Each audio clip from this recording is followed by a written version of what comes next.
I come to the podium and silence descends. Good afternoon. Delighted to be here. It's great to be able to have a plenary in person with so many people, both here in person and online. Thank you for joining me today as I share with you a plenary titled Building on Success, Future Ready.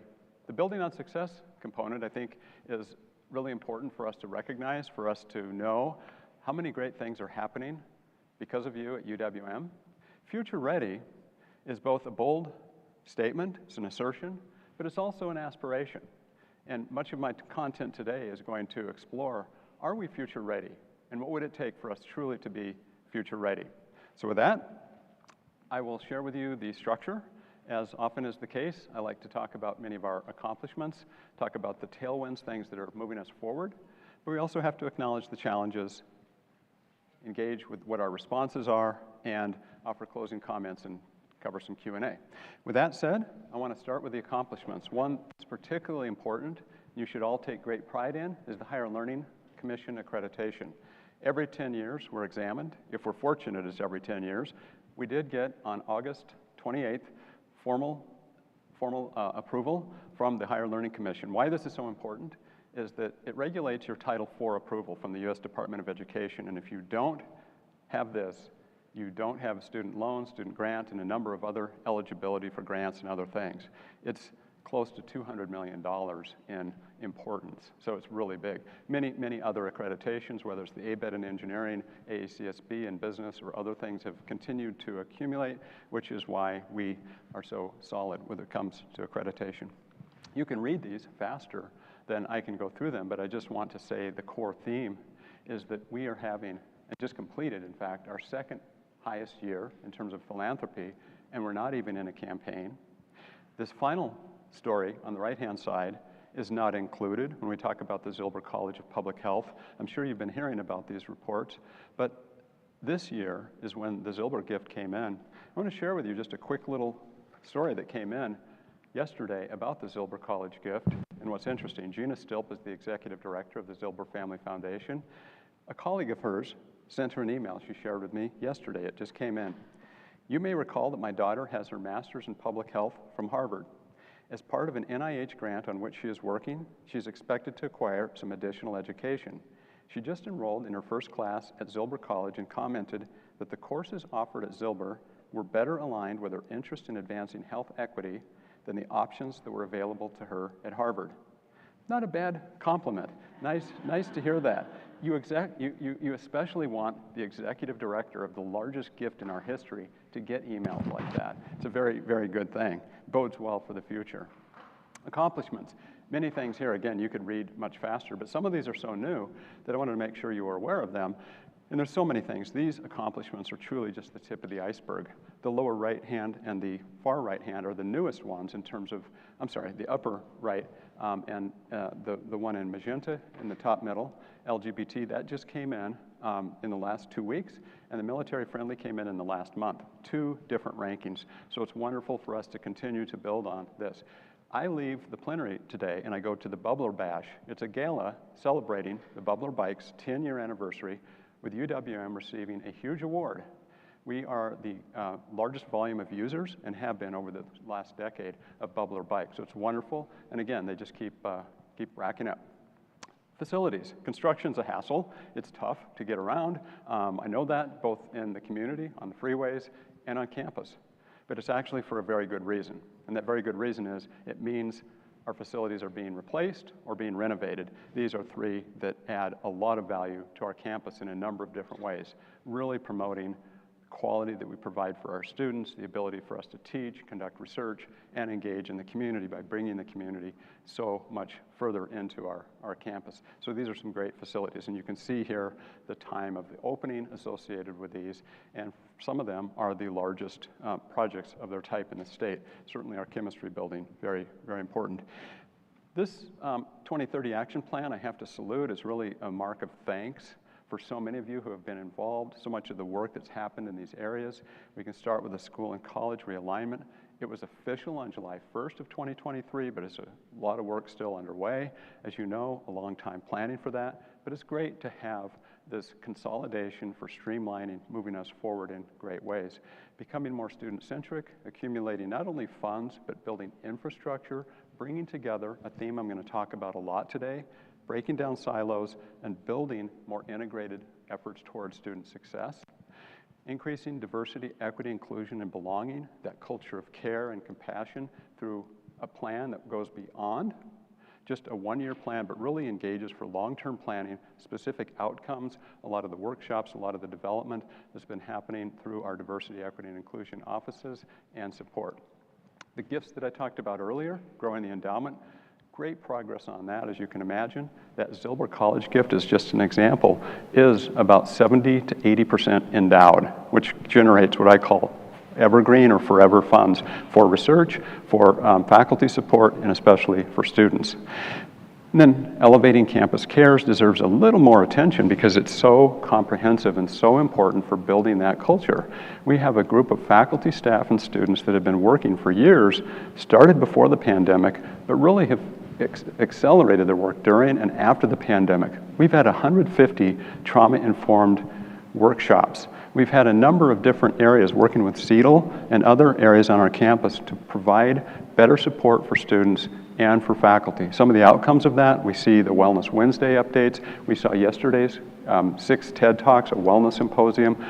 A lot of things that recognize we need to have the types of support and we need to adapt and have a culture that is much more supportive than historically college campuses were known for. We have a number of partnerships in the community. You've heard at many plenaries about M-Cubed. I'm just going to hit one point for each of these different partnerships and just stress in this particular case, the FAFSA completion. In the state of Wisconsin, the average is 48%. Our program and our support with M-Cubed has led to high schools in the area having 60% FAFSA completion. It's not 100%, but one of the things that I testified at the Milwaukee Public Schools School Board for and wrote a lot of letters of support was around having a FAFSA completion for every single high school student across the region. It's so important. Why? We're leaving almost $50 million a year in federal funds for students who are not completing FAFSA. If we completed them at a higher rate, that's what's eligible for student loans, for grants especially, for aid for students, particularly given the students that we serve. Very important. Higher Ed Regional Alliance, HERA, you've heard about. Bottom line on this one, the college completion up 3%. That's one of the central goals. We've got an equity lens to really help close achievement gaps, but particularly to get more students through college.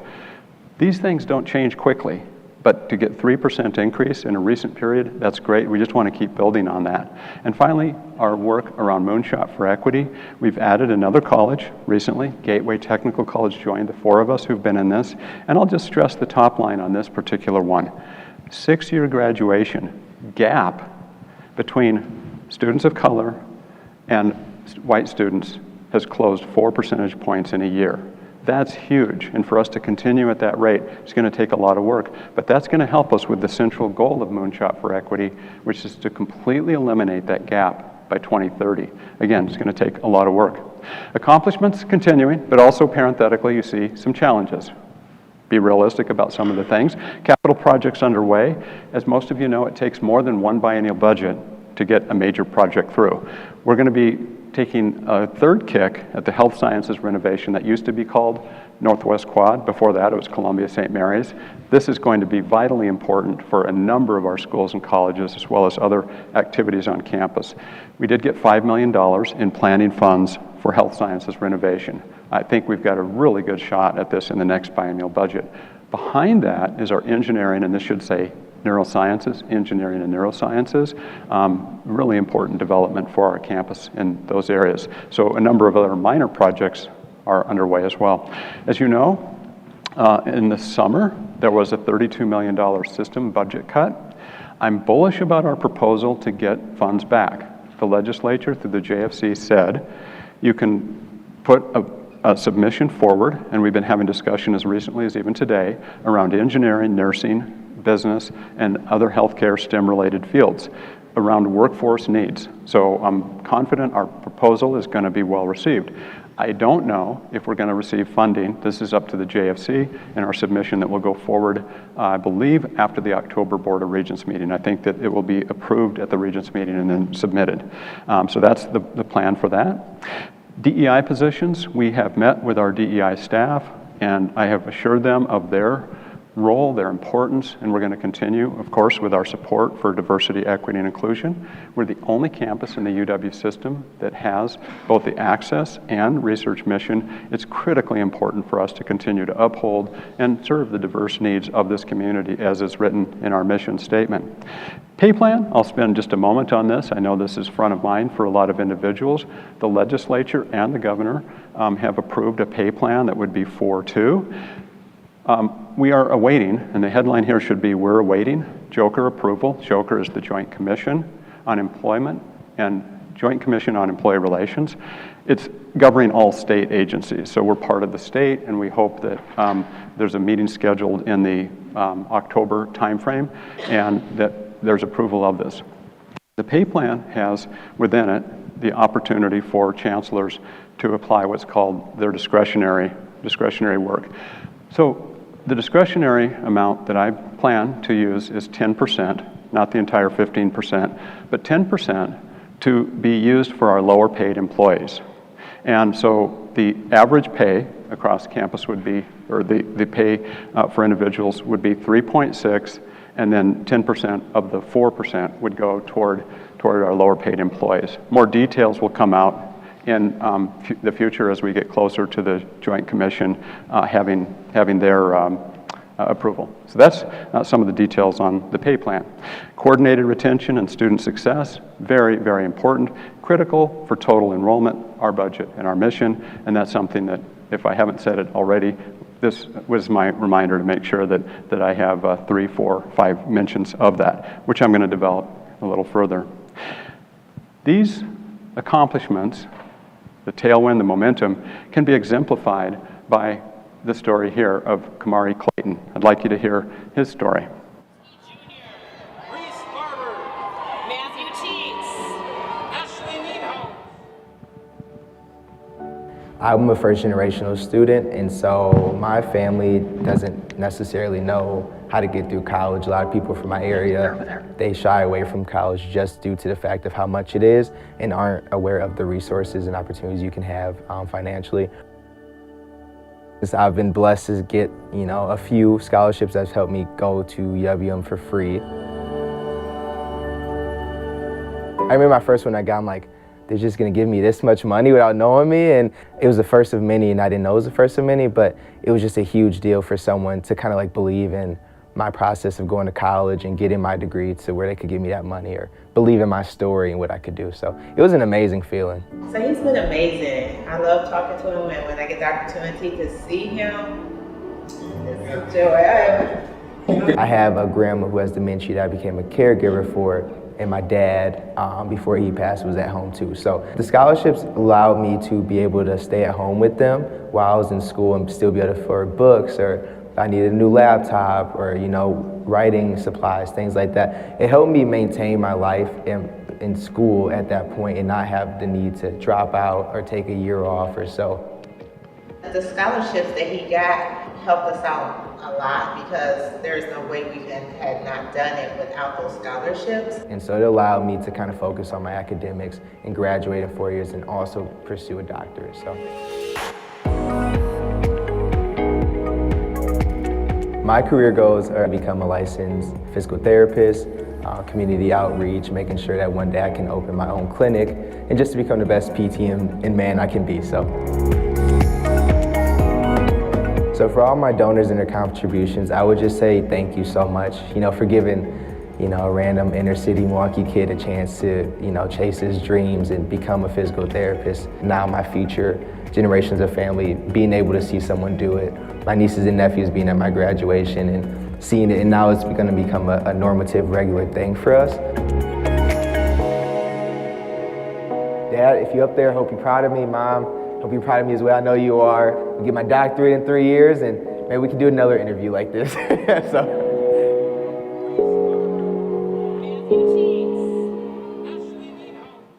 Isn't that a great story?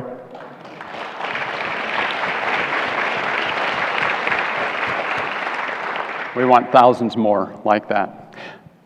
I'll talk now about some of the challenges foreshadowed earlier in some of my comments. Many of these you're familiar with. We can go through them very quickly. No surprise enrollment challenges, demography and participation, both fewer high school students, and then you may know that in 2017, 1 in 3 high school students in the state of Wisconsin graduated. 33% of high school seniors went to a UW system school. Fast forward 7 years later, 2023, 1 in 4. Number went to 25%. That's a pretty drastic decline. Miguel Cardona, yesterday, Secretary of Department of Education, said, there's an article that came out in the Christian Science Monitor, said the system of higher education is broken. We haven't yet completely come back in terms of enrollment from the pandemic, but even more concerning, Generation Z is just not buying. They're just not stepping in, and that's exactly what's going on here. The rising cost of education, student debt, it's staggering. I had lunch with a fellow on Tuesday. I was in Washington, D.C., meeting with the congressional delegation. Carrie Deuce and I were in D.C. working the Hill, and we had lunch with a gentleman who said his son has accumulated, well, his son, let's just put it this way, $95,000. He asked me what the tuition was at UWM. I said about $9,500 for a year. We put another 0 on for his students' total cost per year. $400,000, almost that much for attendance at some colleges. So you can see what goes on. Obviously, that's not the UWM situation. There is, no surprise, negative national narrative. We hear and see an awful lot of this. Individuals concerned about freedom of expression. Do we have enough of that on our campuses? DEI, there's a current assault on DEI across the country. We know that there's questions about our alignment. Is our alignment enabling students to graduate and have opportunities in education that lead to employment? We know that it's more, and why students go to college is more than just employment, but there are major questions about this today. Administrative bloat. You might have seen a week ago another MacIver Institute report documenting some of the bloat that happens. We do quite well. I believe it was the Rockefeller report that showed UWM in the leanest 10% administratively of all research universities. So that's, again, part of the national narrative. No surprise, financial issues across the board, the issues around closures nationwide, and then more locally, the constriction of local higher education institutions. We've seen this, 3 UW system institutions in the last few months that have announced their constraints, things that are limiting them. As well, we've seen the Cardinal Stritch situation in the last several months. There will be more. That's the reality nationally, locally, that's where higher ed is today. I'm going to talk more specific, though, with a little more depth about what's going on at UWM. And I'll put these under the headline of concerning, very concerning, if not more concerning and troubling than that. 27.5% of our new freshmen don't come back after a year. Now, compared to the nation, that retention rate of 72%, we're up almost 3% over that. Nationally, the rate of retention for first to second year is 70%, so we're higher than that. Could we be higher? Absolutely, that's up to us. Another stat that's brand new, we just put this together. Take a quick look across these, and then of our existing programs, of our undergraduate programs, 71% have experienced in this last year alone some level of decline. 51, half of our master's programs, and a little over half of our doctoral programs. That's concerning. That's concerning. That's very troubling. It says one thing. You can draw a number of conclusions, but one of the things that it clearly would say is that the ability to draw and meet market expectations and grow our demand for programs does not appear to be working. Declining re-enrollments have financial impact. I'm going to ask you in a moment what we can control, and here's one of the things that I think is very important. When we talk about this, 3,400 of our students who were here from spring 22 to spring 23 didn't re-enroll. That's $16 million in lost revenue, and this extracts those students who've graduated. So keep that in mind as we look at these numbers. The final stats is the troubling graduation rates. 30.8% of our new freshmen that graduate in 4 years. That's concerning. That's below the national average significantly. So keep that in mind in terms of some of the work that we're doing. So That's baseline. We have been improving on a number of these stats. We are ahead of some national numbers, and we're behind some national numbers. So keep that in mind when we talk about what can we do, what should we do. But I think that, you would agree, as a sector, higher education is not where we need it to be, and certainly not where we want it to be. So the challenges, last slide. Okay, I know we have more. We could go through many more challenges, but the last slide on challenges, just a few things, deals with what is our culture? Where are we at? The socio-emotional mental health needs of students, dramatically different than where they were today, where they are today compared to where they were many years ago. Housing, food insecurities, we know the data. We know how many of our students are challenged by these issues. And frankly, some of our faculty and staff, some of the folks here have ongoing needs, which is why it's so important for our culture, our campus, to have that culture of care and support, compassion. One of the things that was going on when I was in DC, aside from all the short-term debates about will we have another government shutdown in 16 more days or not, which is this perennial issue, which we were kind of tired of, is for the first time, the major tech sector CEOs were brought together for some meetings with, in this case, Chuck Schumer and others, and many others that will be talking through this. McCarthy has been making some of his comments, but it's about artificial intelligence and trying to regulate, trying to go in and develop by the end of this year some regulatory powers.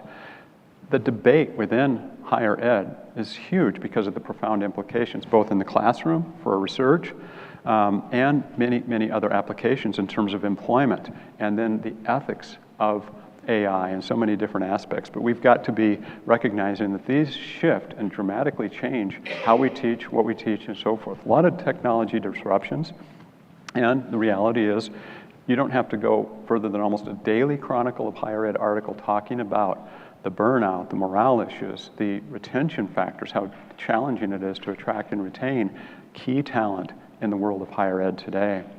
So before I talk about some of the responses, I'd just like to reflect for a moment on what I consider to be, on the one hand, some truisms, on the other hand, some provocations. And I'm going to draw a line here.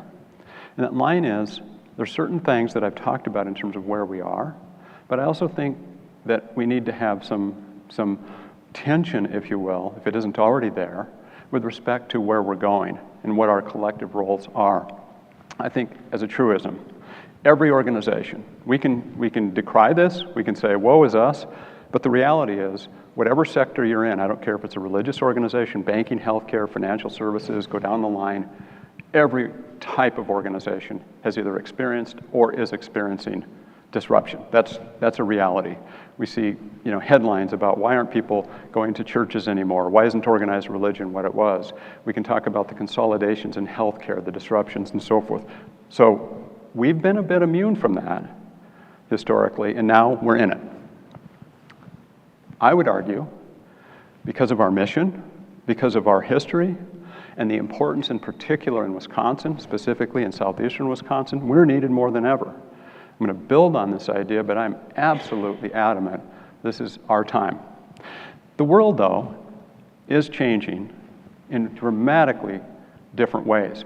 The challenges in front of us, I think you would agree with me, when we talked about some of the financial outcomes, some of the realities of enrollment, some of the numbers that I shared, those are unusual, to say the least. They're certainly unprecedented. This is different. And as we can appreciate, there's a lot of folks who study this type of issue in biology. There's a number of different folks who study this in econ and other worlds. But Tom Peters would note, kind of pulling some things together very, very plainly, if you're not changing as an organization at least as fast as the environment around you, the end is in sight. That's the imperiled nature of where we are. So in that context, I think it's fair to say this, I think you'd agree, that we are and will be defined by how we respond, collectively, how we respond. If you think about Netflix and Blockbuster, believe it or not, Blockbuster, some of you probably remember and recall what a Friday night was like going into Blockbuster and getting those 1, 2, or maybe we're going to get 3 movies this weekend. And that defined your weekend. And then you had to worry on Monday morning about what? Did I get that video? Did I put them back in the box? I mean, that's the world that we lived in not that long ago. You may not know that multiple times when Netflix started, they went to Blockbuster and they could have been purchased. Blockbuster could have purchased Netflix for a measly, I think the first offer was like $50 million. Today, who's around? You know, Blockbuster said, no, people are not gonna like getting their videos through the mail. They can just come to the store right now. Why would somebody want to do that? And this online stuff, that's a hassle. Who wants to have to go through registration and having that? So, here we are today. Fast forward. I would like to believe this. We will prevail. Right? That's the go get 'em. But the reality is, I have to ask this question. Will we? Will we prevail? What's going to determine, in the context of being defined by how we respond, what will we do? So I'm going to outline, I think, some of the possibilities here. We know this. Empirically, 1980, UW system budget, 50% support by the state of Wisconsin for the UW system. Fast forward today, 2023, about 18% of the UW system budget is from the state. That trend line is inarguable. Yeah, a little bit up, a little bit down, but the trend line, you simply can't argue with it. I'm not saying it will go to zero. I'm not saying it will go lower over the next 10, 20 years, but we don't realistically expect that to change in a meaningful way. So if that's our hope, if it's like, well, we need more money from the state, if you think Minnesota is better today, it probably is. We're surrounded by some states that have made more investments, but I can tell you there's not a lot of greener grass. I can't tell you a number of individuals who've moved on and said, it's tough here. It's really tough here, and we can give example after example after example of state after state. So state public higher education, challenging. So what can we control? What's in our purview? What can we do fundamentally? One of the big things, if not the biggest, is retention.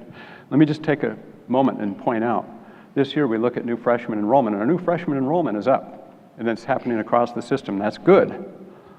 But freshmen, as a percentage of our overall enrollment, are a small amount. We may be talking 3,300 students out of a total of 23,000. Just do the simple math. The bulk is in terms of students who respond, and I shared with you earlier some of the data about students who don't return. So what is our behavior? What are the things that we can do that don't cost a lot of money?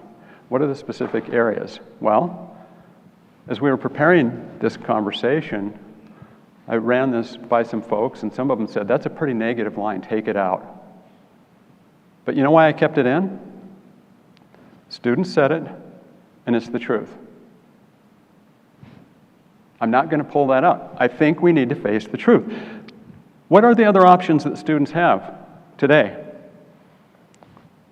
It's not college, that's one. We know employment. You go down I-94, you can go to Uline, and you can make at least $35,000, $40,000. Some people can make as much as $50,000 or $60,000, depending on third shift overtime and other variables, without a college degree.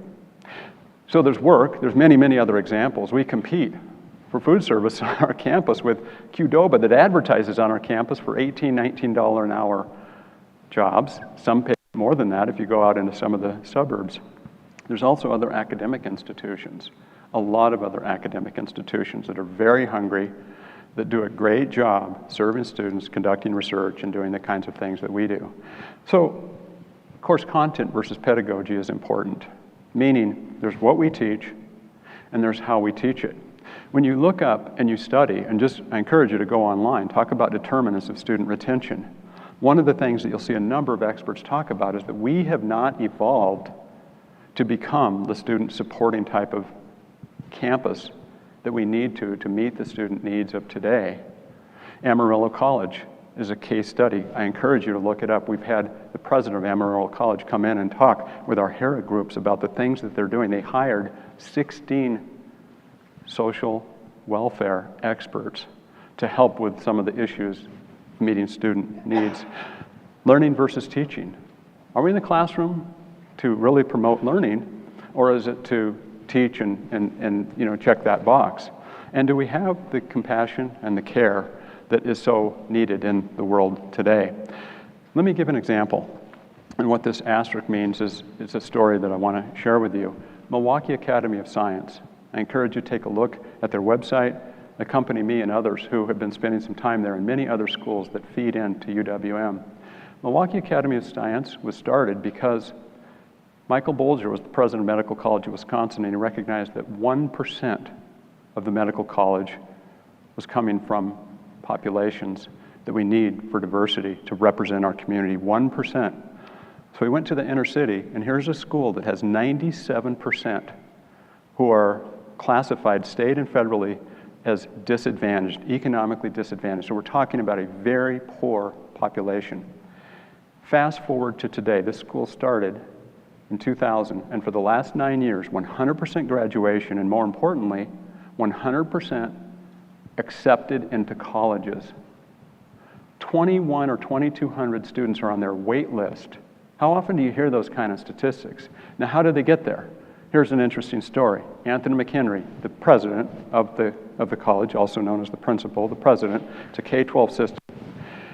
He said, I was a Badger. I played for Barry Alvarez, and it was really tough to be a D1 athlete. It's hard. It's hard. You're working out, you're playing, you're on the road a lot, full load. But he said, as hard as it was to be a D1 athlete, all the efforts that are required at a Big Ten, before it became the Big 100, he said it was harder to fail. It was harder to fail. Why? Every time you missed even a quiz, you had 3 people at you, and you were dragged over, and you took that, you studied, and you took it. You had the system of support, and you felt the care in a way that nothing else in his life had ever prepared him for. So guess what he's created with others at Milwaukee Academy of Science? They have created a culture where every single student is the most important.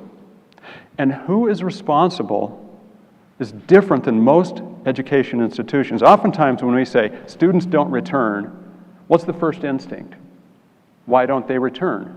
And you look at, well, their academic preparation, their financial, or they didn't have the transportation. It becomes them, them, them. All those answers are them. They turn it 180 around and they say, it's on us. We own student success. That failure, if that person doesn't come back next week, that's something we're doing. We have to create a structure that brings that student and shows them every day the support. And in their parlance, they talk about the love, they talk about the care.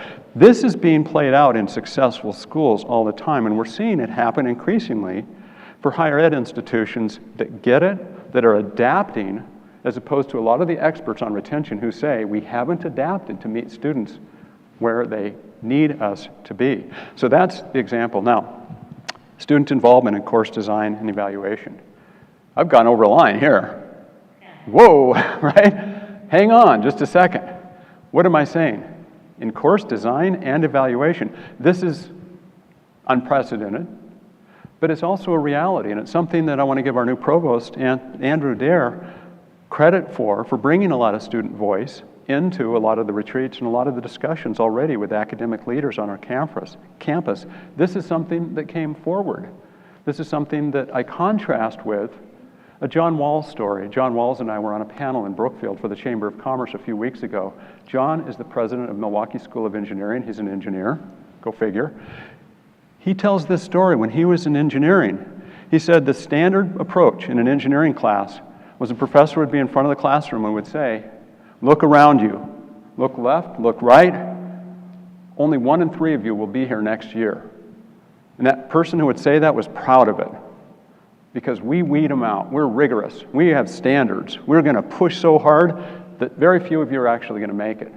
And it was a true statement in a lot of ways. There was this element. But what does that say? And what John went on to talk about, that at Milwaukee School of Engineering, they have completely evolved away from that. That is not working, and they would have very few students if that were the case today. Now, take a look at Milwaukee School of Engineering in terms of their rankings, in terms of what they have been able to accomplish, the support that they have from our community, from employers and others. It's pretty remarkable. So these are smaller schools that are doing some things that are quite remarkable. Are we all gateways for the incredibly rich resources we have on our campus. What's powerful, and I want to end this slide on this note, we in fact have a rich bevy of resources beyond what you might ever have imagined. Other students come to our campus from across the UW system, and they just shake their head. They're like, we wish we could have what you have. They have, like, there's a lot of alphabet stuff down here. Let me share with you what these are. Multicultural centers, MCCs, Accessibility Resource Center, Student Success and Writing Center, CASE, which is our centers for advocacy and student engagement. 5 different centers in our student affairs area, including our Women's Resource Center, LGBTQ, Maverick, Military and Veterans, and others, multicultural centers. We have, in addition to your care, your support, your empathy, we have dedicated areas. But let me also point out, we were at Cristo Rey, another high school that feeds us. We were at Cristo Rey, and they said, we track our students. They graduate, we track where they go. UWM is falling down. We're falling down because students are dropping out at a higher rate than they are at other four-year academic institutions. And one of the things that's happening is that by the time the students are in trouble academically, their academic advisors have not connected the students with what I just talked about. They know we have the Roberto Hernandez Center. They know we have the Black Student Cultural Center. They know we have other areas of support for writing or for financial aid or other things, but we're not making those connections. As Dave Clark has said before, we are pretty good at some of the silos and we could benefit from silo busting. Dave, I'm sorry if I kind of took that a little out of context, but that is something that we can improve upon, and I want to give us credit. We have improved. We are moving much closer, but how do we get small? How do we take a 23,000 disparate campus across the multiple locations that we have with our branch and other campuses? How do we make that smaller? So I'm going to summarize a lot of things, and I'm going to argue that in a world needing quantum change, there is not a single thing that overnight is the silver bullet, the one thing. Rather, it's a composite of a number of things that together, I think, if we can engage, will build in powerful ways. I'll start with some of the partnerships. They include the regional partnerships, the types of things that I talk about, but let me give you an example, building on the NMDSI gift that we just re-inked. The next 5-year commitment, $6.25 million for UWM, generates $1 million a year in student scholarship support, focused research grants, and other things directly right in. Very little overhead, it's right in. That's an example of the powerful partnership. So that's one, but there's many, many others that feed our pipeline. Many of these stories that I've told you as we visit schools. The tuition promise, the UW system started it. They offered this class's cohort, and it made a big difference for us. That's why our enrollments are as strong as they are for us. We're down 1.2%, freshman enrollment up, and that would be much worse if we didn't have this. We are going to continue with the UWM tuition promise. We're really working hard to be able to fund this ourselves. It's very important. 2030 components, there's a lot more. I encourage you to take a look at the website, but there's much more that we've done a refresh, and we're engaging in a number of different specific behaviors, plans, initiatives that can help us with respect to supporting that. Moonshot for Equity, we've got to put the hammer down. We've got to push and pursue that further. A number of 15 best practices that we have engaged in. Just the holds alone, hold reform, has resulted in 500 more students being on our campus. Our branch campuses play a vitally important part. They're a pipeline at a lower cost, really necessary for us to continue to pursue growth and development in those areas. Our fundraising campaign right now, we're looking at feasibility studies. We plan to launch in summer of 2024. But as you know, we're not raising funds right now. The pedal is down, so that's good. The final area is strengthening partnerships with area technical colleges. I want to offer a challenge to us as a campus. These campuses have been interesting in a couple of ways. Number one, MATC has been our largest transfer source of all, and we're the largest transfer institution in the state of Wisconsin. Milwaukee Area Tech has been our largest.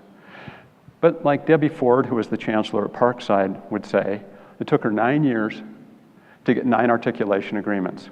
So I'm with a guy, his name is Jeff Clark, we're in DC. He's one of the heads of, he runs a company, Waukesha Metal, 150 people in the US, 140 people in other locations. And he said, you know, I sponsored this brilliant young man from Milwaukee who wants to be an engineer. He's a student who's done quite well, but family's economically disadvantaged.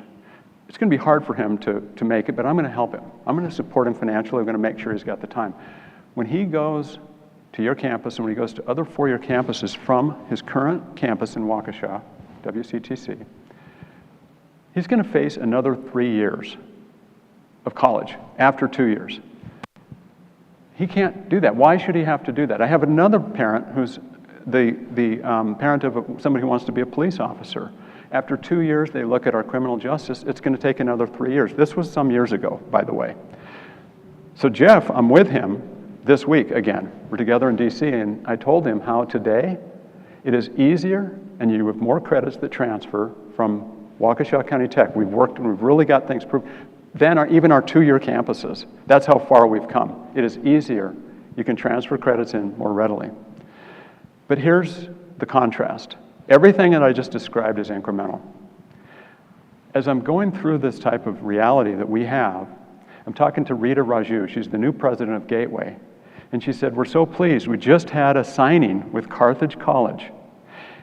We have an agreement that was public that every course that's taken, every degree, every single class is 100% approved and automatically accepted. In effect, when you sign up now at Gateway Technical College, you are entering Carthage. Here's my challenge. We are working diligently with WCTC, with today Moraine Park, with always with MATC and others. I've signed, when I was new chancellor in 2014, I signed the Technology Pathway Partnership. It was a deliberate articulation agreement around 2 different programs so that you can come into Gateway, but these are one at a time. Here's my challenge.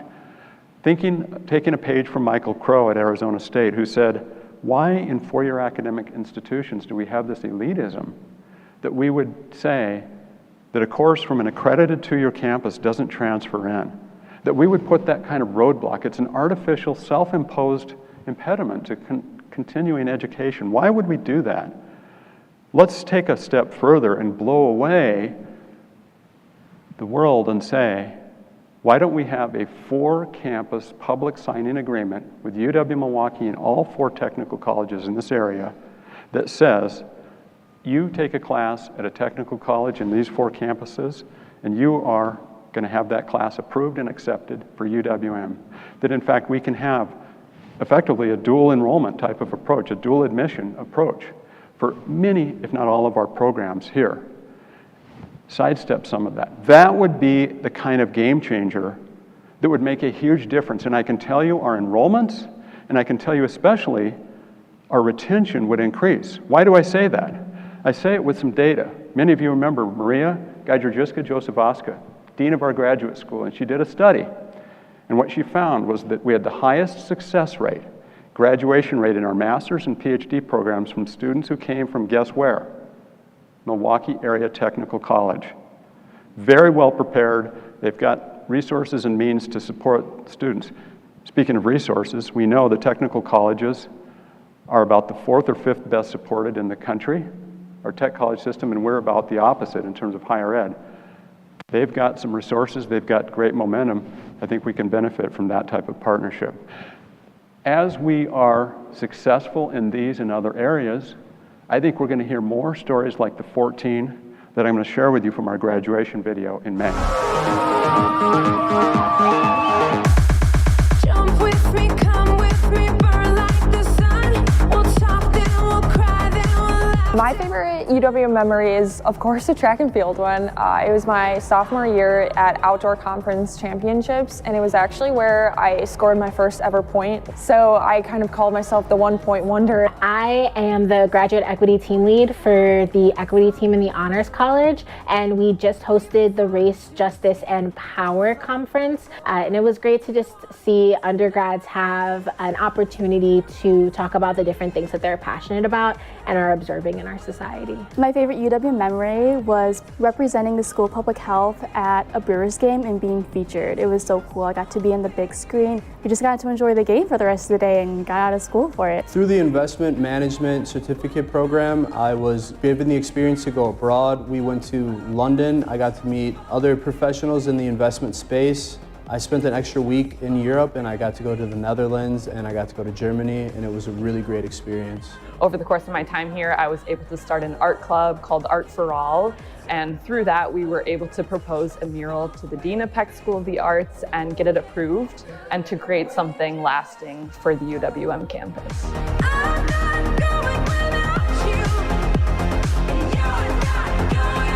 The thing I'll miss most about UWM at Washington County is probably the small class sizes. It really just helped me focus on my studies and have that personal relationship with my professors. What I'll miss most about UWM are the friendships that I've created on campus and within the Roberto Hernandez Center. I've been able to connect with other students who come from similar backgrounds as me, and we are able to relate to each other on a more personal level. Definitely the urban environment and having things to do around the campus. I'll especially miss going to Bucks games with the student deal, with the student rush tickets. It's been great over the past 3 years.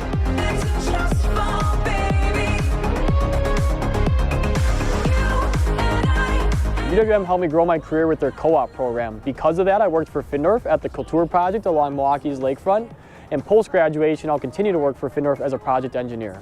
I just feel so much more confidence, like with the knowledge that UW Milwaukee at Waukesha has given me, not only in my nursing abilities, but in life. I am teaching classes where I'm seeing my kids succeed. When I plan a lesson, I think of everything right off the bat right away. And I've only been able to do that because of the amazing faculty and things I've learned in my classes. I recently accepted a job offer by the Public Service Commission as a water data scientist, and I don't believe I would have been able to do that had I not been here at the school, and also did a lot of research that I did here, and also had the amazing course content. UWM has given me so many opportunities in my time here to connect with employers outside of the university. Through the externship program, I was able to secure a job before graduation. I will be an architectural designer at Romulo & Stein Architecture and Interiors. I think the best advice I can give is coming here with no expectations other than you will give yourself entirely to the experience that you're about to have. Make an actual attempt to find your place on campus. Enjoy the student schedule while you have it and while you're young. Do your homework. Just do it. An experience like this will open your eyes, but only if you allow it.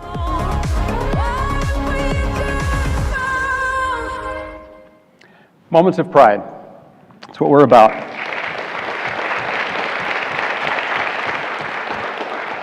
Well, I hope you picked up from this how much progress, how much tailwind we have. There's a lot of great things that are happening at UWM. You can't deny that. At the same time, I want to acknowledge back to why we're here, back to the core essence. I did a little as I was prepping for this. I went back to one of my hundreds of years ago mentor, Ben Franklin, and I just think about in the Age of Enlightenment what he did for this country, and what he did for education and what he stood for. And I encourage you to take a look, whether it's bios or just on the web today. And I think he's right. If you want a democracy, if you want an educated populace, you've got to support public education. There's just no single determinant that's as important. It's the pathway. I'll be talking tomorrow, thanks to Commissioner Chia Vang, who runs our Social Development Commission. She's one of the important leaders in this work. We're having a panel with Mike Lovell and myself on poverty and the things that we do to address it. And I'm telling you, the core message is about education. There's many other determinants, but education is the heart of it. A lot is at stake today, as we know, just having come back from DC. and seeing the aftermath and understanding the lives that have been changed because of January 6th. Today, I think you would agree, it's no longer time for incremental changes. It's time for dramatic changes. It's time for us to take stock and say, who's responsible for student success? And what will that do in terms of not just the moral imperative, not just the completion rates, but there is a business imperative as well. It's financially profound how different it would be if we could elevate a portion of that $16 million that we lose from the students who don't come back every year. We would be and will be a different campus in terms of support for research, compensation, other areas of student support if we can capture that. But we need to change. We can't keep doing things. At the heart of it, heart of our success, students. That's really what it's about. Partnerships, as I've said, I've given many examples. Internal, external, partnerships bringing us closer together internally. The work we do with whether it's philanthropic support, businesses, other education sectors, healthcare, powerful. And finally, you. As I've said, every single plenary, you are so central. You're foundational. You make the biggest difference. So, thank you. I apologize, I always go a little long, but I hope you found this to be interesting and worthwhile. The direction of our campus depends on you. Thanks.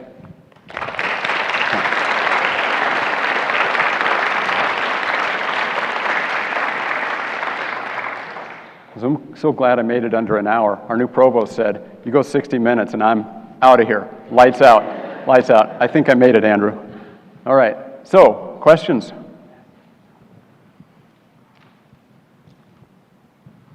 Yes, Patrick. Mark, is the effort that you talked about around the $32 million cut, the work that you're doing to try to restore that, is that UWM or is that system-wide? Thank you. The question is the effort to get that $32 million back UWM or UW system-wide? That's a system-wide effort. So the $32 million amounts for us to be pretty close to $2.5 to $3 million per year in terms of how that works out. So think that's a 2-year biennial budget.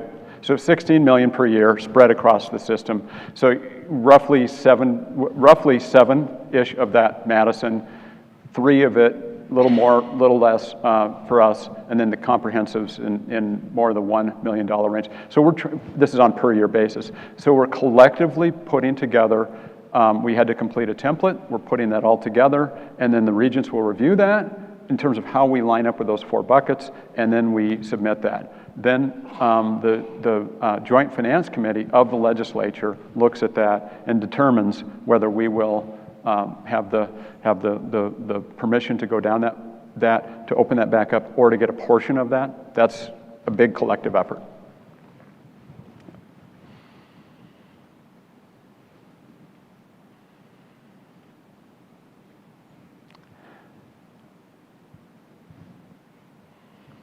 Any other questions?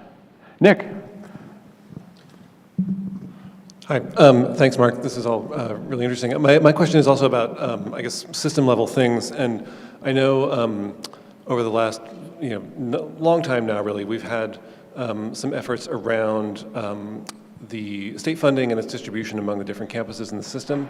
And I know there have been efforts to get some, that funding formula, which has been in place for decades, kind of revamped for the modern state of the system. And I wonder if there's anything you can tell us about, where those efforts are heading, where you see that with the new system president, with the new Madison chancellor, and so forth. Thank you. Great question, Nick. And I apologize. Nick and I were in Washington flying back together yesterday, and I should have just had a good one-on-one. Anyway, more to go on that. We could have talked about this. The allocation, this is the distribution of what's known as GPR, General Program Revenue, from the state to UW system campuses. The formula was established when the system was created in roughly 1971, 1972, and it hasn't dramatically changed a lot since then. What has changed since then is enrollments have gone up and down at the various in different ways, and so the funding per student has changed a little bit over time. But what we know from that formula is that we're funded more closely to the comprehensive campuses than we are to our our other research campus to the west. And there's historic reasons for that, and I have approached every single president for whom I've worked and approached every single regent. Many of you know the history of what I call the Milwaukee Investment Proposal, where we put together an incredibly compelling case, as data-driven as possible. For example, one of the points of advocacy that I think is probably one of the most effective and important is that of the states that have what you can call as the flagship R1 and then the sister R1, where you just have 2. So there's a lot of states like Texas that has 8 or 9 R1s. I'm just focusing on the 8 or 9, maybe 10, that have 2, like a Michigan State. I think Wayne State, though, is actually one we do include because there's 2 R1s other than University of Michigan. The point of that data sheet, table 3, I think, in our proposal, is that all the other states are significantly more comparably funded between the flagship and the sister R1. And in fact, two of the 9 are the reverse. So Washington actually funds Washington State University on a per capita basis more than University of Washington. And there's other states like that as well. We're the most extreme in terms of that difference. So I've got many other points, and we've had a lot of regent support, but here's the fundamental problem that this president has. How can he allocate more to us without taking from somewhere? And we've got, as you know, as I mentioned, the constraints. Other campuses don't have the reserves. So actually our financial management, how strongly we've been managed, the fact that we're not in a broke and bankrupt type of situation, that if we were closer to that, it could be, ironically, it could be an argument, but he doesn't have it. So where would he get it from? And there's one simple answer to that. And that's something that right now is not particularly attractive or something of interest. We're working on that, and we have gotten, in my time, that funding formula changed so that we've been better advantaged, but it's not enough. And yet, I want to point out something I said earlier. If we think that's going to be the answer, and it could be $2, $3, $5 million, I think that's what we could potentially get downstream. And where we were at, just to show you the efficacy of this work, the model that we had proposed was a $7 million investment in year 1, base budget, then 11, 11, 11 to get what I consider to be parity. $40 million base budget increase. We got $7 million, but it was one time, it wasn't base, and then things have not gone forward because the state, think about the request. System requested, and we not only didn't get additional money, we got pulled back. If the state got more money, we would get I think that the formula change could go forward. During my time, there's been 2 different work groups that have gotten together on this issue. And I'm spending a little more time on answering this, Nick, because it's so important. Funding Allocation Work Group was the first one. Think about the acronym there. It said it all. FOG. FOG. It was lost in a miasma of fog so that was when I started and that group had begun. And the design of it and who led it just didn't lead to successful results. And then a later effort among the chief business officers was well intended, but again, this was under Ray Cross, did not change things. The first one was Kevin Riley, continued with Ray. So we haven't got the answers there, and I wouldn't hold out a lot of hope for that, just being realistic. I think we have to look at what we can control. I really do. I think that's going to be much more effective. I think that's our future. In a way, what has happened in public higher education is I think about what I've suggested here, the types of partnerships to create, the way that we've fostered some great development and funding streams. It's in many ways a privatization of public higher education. That's not where I want to go. That's not ideal. But in the state, just reading the tea leaves, based on empiric evidence, that's where I see it. So, thanks. Yeah, Lane. Thank you. Yeah, thanks. So I'm feeling challenged in a good way by your thoughts about incremental change. It's something that I think a lot about, even incrementally with what we're dealing with, like ecological and environmental challenges. So As chair of the English department, I've been working with chair of the English department at MATC to do some, like, how does that course count in terms of translating to our major, is specific to creative writing. And you know, we can do that. That's like 3 courses. That's incremental change. Mm-hmm. What you're talking about, that kind of agreement that inspired you, that can't happen at the strata of faculty and of kind of the staff. I think it would be really useful to kind of like map out the levels of influence where those kinds of agreements happen. Because that kind of agreement that you spoke about potentially with MATC, that would be really helpful. We would welcome it. You know, here's like another kind of story. Like we started last year, post-COVID. We realized, like, wow, we can offer a whole online major for English. We got it passed through remarkably fast through governance. And then it comes down to someone says, well, what are you going to charge? It's like, well, what do you mean, what are we going to charge? What does the university charge for online major fees? And they say, oh, nobody knows. It's like, what do you mean nobody knows? Oh, well, they're doing one in psychology. Ask Hobie. Hobie knows. He's been working on it. Talk to Hobie. Hobie says, I've been working on this for 3 years. I don't know. You know, and so it's like, what do you want to charge? And I'm like, I don't know what to charge for an online fee. So, you know, L&S, we're working on it. This isn't a critique of that. It's like people are recognizing this and working on it. But there's a point where we're spinning our wheels doing this stuff. And there's kind of like a vacuum at different strata of administration. And I'm not trying to us and them or blame anything. It's just like people aren't talking to each other. And something as fundamental as just unifying an online course fee gets sort of like, you know, I don't know, you're an entrepreneur, put out your shingle and you know, maybe you can offer it for $70 a credit hour and make some money on it. And it's like, that's absurd.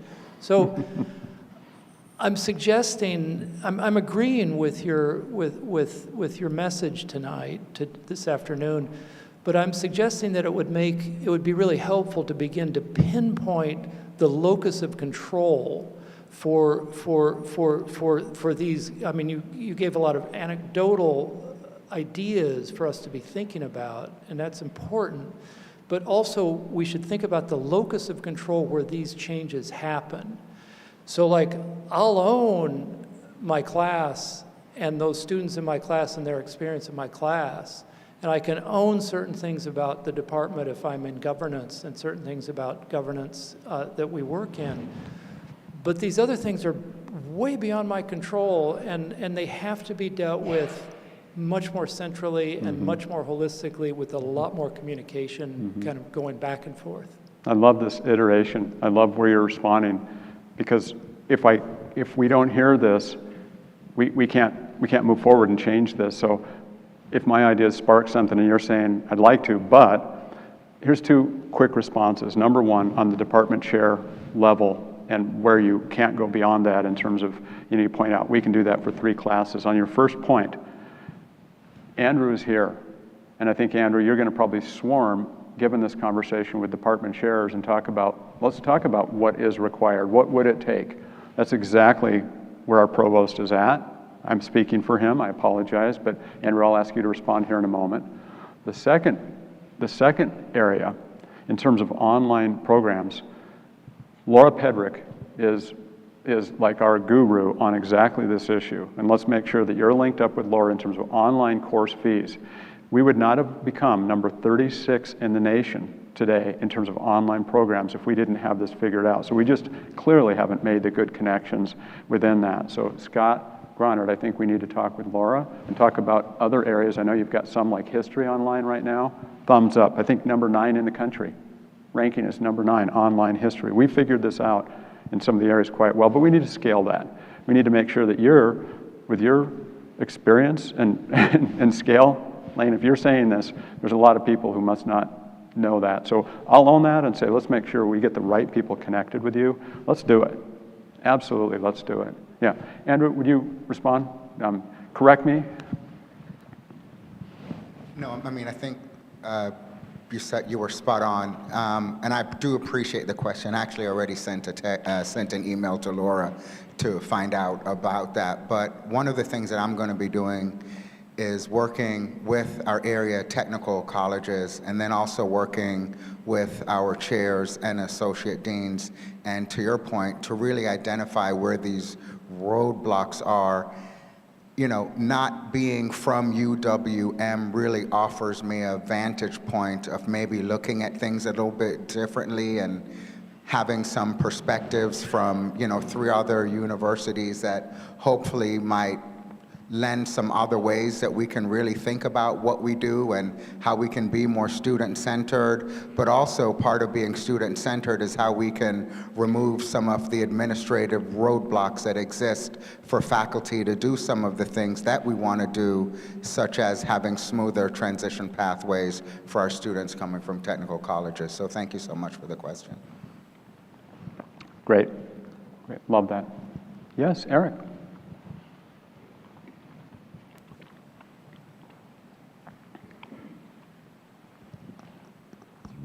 Here it comes. When are we going to launch the boat, Mark?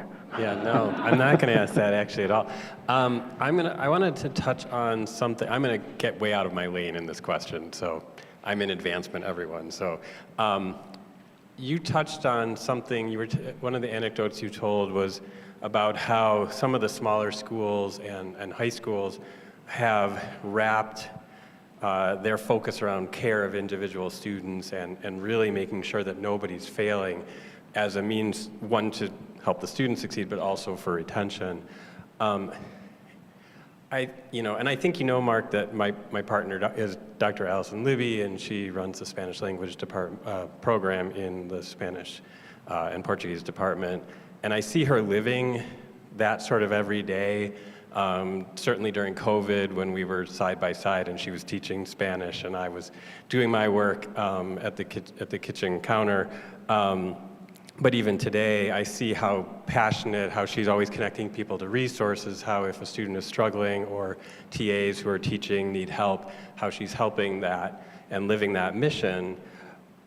But you also talked about how at UWM we sometimes aren't good at connecting people to resources that we have available. And my question, I guess, is what efforts can we do, whether it's faculty or it's even people in advancement who aren't touching students as often? Is it a resource question? Is it a culture question? How, and maybe it's to Lane's point of what central efforts do we need to undertake in order to make sure that when we see students struggling and that they are connected with those resources that, as you rightly said, do exist already?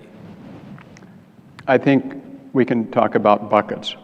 One of the big things about EAB, Education Advisory Board, is they've helped promulgate best practices across campuses, is they bring a lot of technology.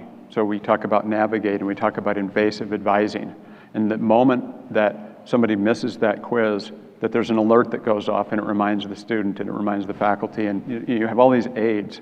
So one bucket is technology. We can be better at using that. Do faculty engage and use that type of technology? Another is our strategy. And strategies would be, what is our goal? Moonshot, close the achievement gap by 2030. There's the practical, there's the moral, isn't this just the right thing to do? It's just very commonsensical. Why nationally do we allow the fact that in open access universities, 1 in 5 students who starts, only 1 in 5 graduates, that we have these, frankly, atrocious completion rates? They're so challenged that we call it a 6-year graduation. We give ourselves like a couple extra years. What game do you get to change the rules like that? So we've accepted this. So we've got this strategy that we have as an access mission and a goal that we have to all agree upon. But the third and most important bucket, technology and strategy are one thing. It's the culture, Eric. I absolutely believe it's the culture that's going to own everything else. If we don't have a culture where every single one of us owns and says, like the example that I gave before, remember the student whose wallet or purse got thrown into the garbage accidentally? And our custodial staff who put on some garbage bag apparel. She put a garbage bag over as it was raining like crazy, and she went into the large dumpster, got into the dumpster and went through everything and found this purse or wallet. I brought that custodian into my office with her advisor, her boss. We have some great pictures in my office, and I told her how much I appreciated that. And I can tell you stories of individuals who in every single role on this campus have gone out of the way to support our students, whatever it takes. If we had that culture, and if we all bought into that, every single person said, I'm going to walk over hot coals in bare feet for that student to be successful. Forget technology, forget our goals, forget all the metrics. That's the ownership that I think would make the biggest difference if we collectively had that. And I bow to you because so many of you do have that. So many of you operate that way. You are amazing. I'm so fortunate to be in this role to work with you, and I've just been blown away all the time by the extraordinary efforts. But not everybody does that, and this is the Cristo Rey example. They said, numerically, we are not making that connection. The wonderful thing that your partner does, and think about this, 18 to 25-year-olds, until we build that culture, and I don't want to single out and promote necessarily some areas over in others. There's many centers that are excellent, but how do we get those students?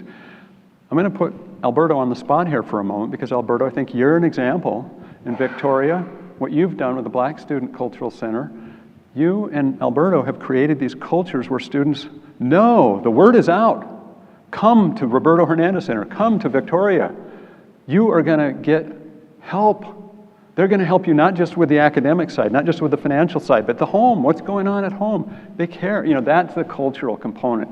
Man, if we can scale that so that we all have that reputation and that we all, that's my answer to that. And I know there's also some concrete things I could put. Dave, from the faculty lens, the things you've been working on. Would you add, are there some other concrete things that just on the faculty lens we could do? I'm putting Dave on the spot here a little bit.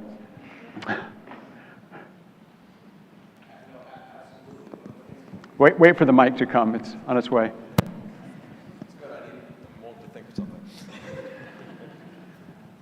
No, absolutely, and if I may put in a pitch, one of the things that we're looking at is course success rates, and we are running an educator institute in the spring to help faculty kind of rethink of their course. A lot of people are talking about the frustrations that they're having with students feeling disengaged, students not attending. These are common problems that we're seeing nationally. We have an opportunity here to rethink the way that we're doing things and really make a difference for our students in the classroom as well as outside of the classroom. Love it, love it. And I don't know if others want to offer any other ideas on this. Yes.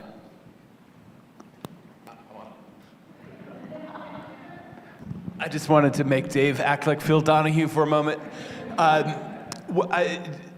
Thinking about connecting students with resources and walking over hot coals with students, for students, I think of advising.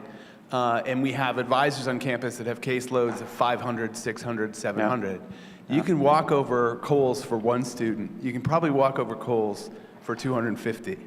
For 700, you're going to lose your feet. So I think thinking about getting students advocates through advising, through the multicultural centers, through coaching, makes a lot of sense too. Brian, you couldn't be more right on. One of the things that we've been doing, one of the big asks, and we have proposals under review right now with some significant donors, to have more advising richness, to get that number down.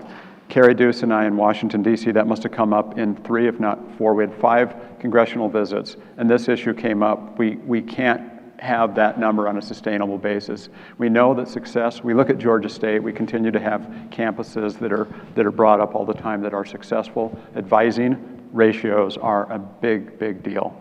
And so that's the resources for that have to be generated. But if we can get that retention improved, we have more resources. Again, what can we control? We can help our own budget in a way that again, let's shift the narrative. We're not going to get a lot from other sources. I had one congressman, you wouldn't be surprised, who said, you shouldn't come here looking for money. The federal government is broke, or it's soon going to be broke. It's not going to be pretty. You can guess which Wisconsin congressional representative that was, but you know, these are some of the realities that some folks have. We're not likely to get that. But there are other sources and there are other models, and we're working on that. Great discussion, thank you. Anything else? There's a hand. Yes, hi, Kelly. Hi. So one additional resource that I think is important to get out there is our Dean of Students office. There is a new pilot program within the Dean of Students office called Support You. It really is a case management model based in large part on the Amarillo College model.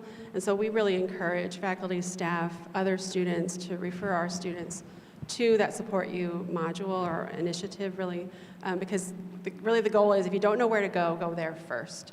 And we can help students, you know, address some of their basic needs, emergency grants, food center and pantry. So I just want to call attention to that practical resource as well. Great, thank you. You know, if you think about 18 to 25-year-olds, we have to be proactive. We have to be arguably invasive because a lot of them don't want to seek that help out. They're free from their family. They don't have the parents. They you know, that autonomy.